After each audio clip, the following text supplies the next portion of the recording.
నమ్మి వారు కష్టాల్లో ఉన్నారు కదా అని చెప్పని వారి మీద జాలిపడి మనం అప్పిచ్చాం. కానీ వారు చేసినటువంటి మేలు మర్చిపోయి మన డబ్బు మనకి తిరిగి ఇవ్వకుండా మనల్ని బాగా బాధ పెడుతున్నారు అనుకున్నప్పుడు ఈ మొండి బకాయిలు ఏవైతున్నాయో వీటిని వసూలు చేసుకోవడానికి కానీ ఉపకరించేటువంటి 2 తేలికైనటువంటి పరిహారాలు చెప్తాను. ఈ 2 పరిహారాలు కలిపైనా చేసుకోవచ్చు, ఇందులో లేదా ఏదైనా ఒక్క పరిహారాన్ని అయినా సరే చేయవచ్చు. ఇది కొంత ఓపికతో ఎప్పటికీ అలా చేస్తూ ఉండాలి. ఇలా చేస్తూ వచ్చినట్లయితే కనుక మీకు దగ్గర అప్పు తీసుకున్నటువంటి వారు ఎవరైతే ఉన్నారో వీరి మనస్సులో కొంత మార్పు వస్తుంది. నిజమే, మనం అప్పు చేశాం కదా, వాళ్ళ డబ్బులు కదా, తిరిగి వాళ్ళకి ఇవ్వాలి కదా అనేటువంటి ఆలోచన కలిగి మళ్ళీ మన డబ్బులు మనకి తిరిగి ఇచ్చేయడానికి కానీ అవకాశాలు ఉంటాయి. అటువంటి ఆ తేలికైనటువంటి ఆ 2 పరిహారాలు కూడా తెలియజేస్తాను. ఇందులో మొట్టమొదటిది, రోజు కూడా రావి చెంబులో నిండుగా నీరు తీసుకొని దాంట్లో కాస్త ఎండు మిరపకాయ విత్తనాలు వేయండి. ఇన్ని విత్తనాలు వేయాలని లెక్క ఏమీ లేదు. మీకు తోచినన్ని ఎండు మిరపకాయ విత్తనాలు వేసి వాటితోటి రోజు సూర్యుడికి అర్ఘ్యమిస్తూ ఉండాలి. అంటే చక్కగా ఇలా చెంబులో నీళ్ళు తీసుకుని వాళ్ళ పోస్తూ ఉండండి.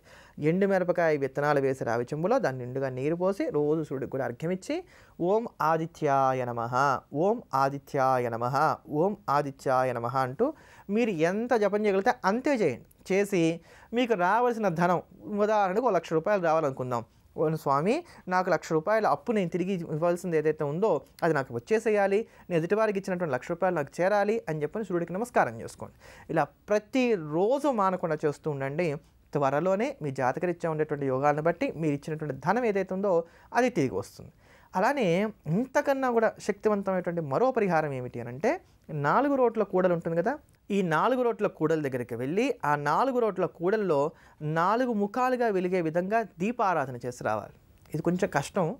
ఎవరూ లేనటువంటి చోట చేసుకున్నట్లయితే కొంచెం మీకు తేలిగ్గా అవుతుంది. మనం ఇచ్చినటువంటి డబ్బు పెద్ద మొత్తంలో ఉన్నప్పుడు మన డబ్బు మనకి రావాలన్నప్పుడు కొంచెం కష్టపడాలి కదా, అందుకుగా అలా చేసుకున్నట్లయితే మన డబ్బులు మనకు తిరిగి వచ్చేస్తాయి. 4 రోట్ల కూడల్లోకి వెళ్ళి ఒక మట్టి ప్రమిదలో 4 దిక్కులా కూడా వెలిగే విధంగా చక్కగా అదే ప్రమిదలో 4 వైపులకు కూడా ఒత్తులు వేసి దీపారాధన చేసేయండి. ఇన్ని ఒత్తులే అని లెక్కలేదు.